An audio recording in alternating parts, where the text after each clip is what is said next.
So ayun guys, meron tayong tutorial for today's video, char. Ito po kasi is nachika lang sa akin ng aking neighborhood.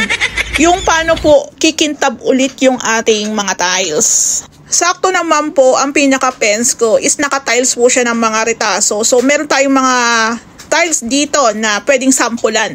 Since matagal na po ito, ayan, punasan po muna natin siya bago po natin applyan ng wax.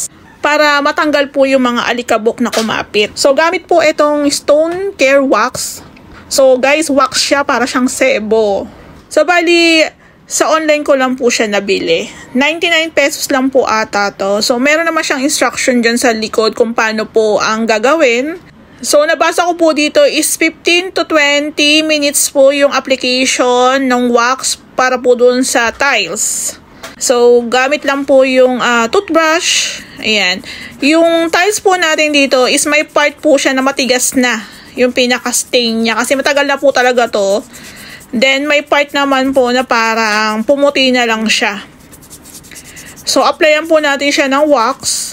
So, kung mapapansin nyo, pinas-forward ko lang po yan. Pero yung pagkakahagod ko po ng brush dyan is madiin.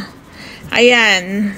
Para manuot talaga yung pinaka-wax niya sa ating, sa surface po ng tiles. Ito pong black na tiles is glossy po siya. Glossy porcelain po ito. Then, itry din po natin siya dito sa matte. Ayan, sakto meron akong matte tiles dito.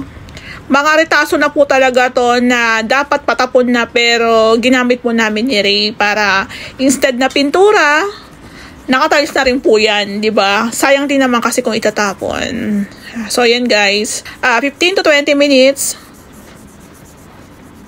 Ayan. So, applyan nyo lang yung part na yan. Matte po ito.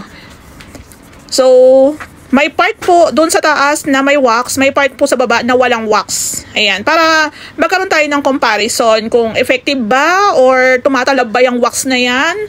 Baka naman chika lang. So, let's see kung effective siya.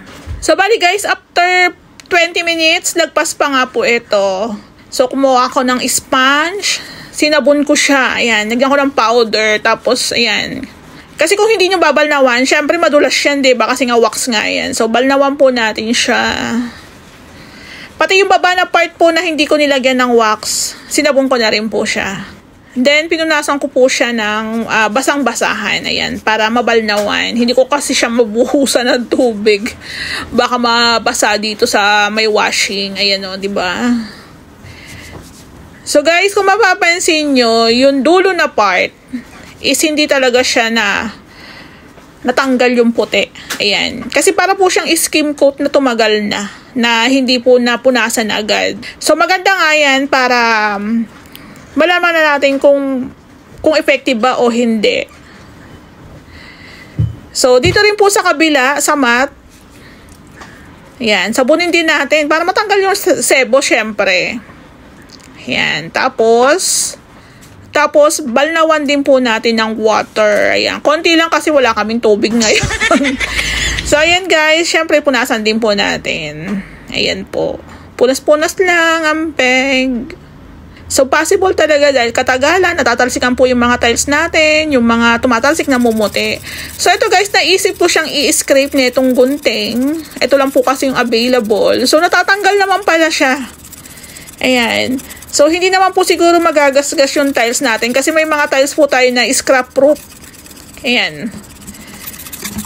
So, pag may mga ganyan na talagang nanuot na, nanigas na, try nyo pong i-scrape. Since ito po is porcelain o glossy, madulas, madali lang po siyang linisin. Ayan, no. O, diba, yung alikabukan dyan na. So, ito guys, pinunasan ko siya. Tingnan nyo. So, dito nyo malalaman kung effective o hindi. Tingnan nyo dun sa baba na part is maputi pa rin. Sa taas na part is naging glossy na. So, hindi po ako nagbebenta dito ha. Nag-share lang po ako based sa akin pong experience. Sa aking experimentation. Pang mayaman yan, diba? So, 99 pesos lang, diba? O, ayan o. Scrape nyo na lang to. Pero tanggal na yung ibang part, diba? Dito naman po sa matte tiles na tinry din natin, ayan o, nawala na rin po yung mga parang luha-luha na white chan. So again, nag-share lang po ako, murang-mura pang mayaman.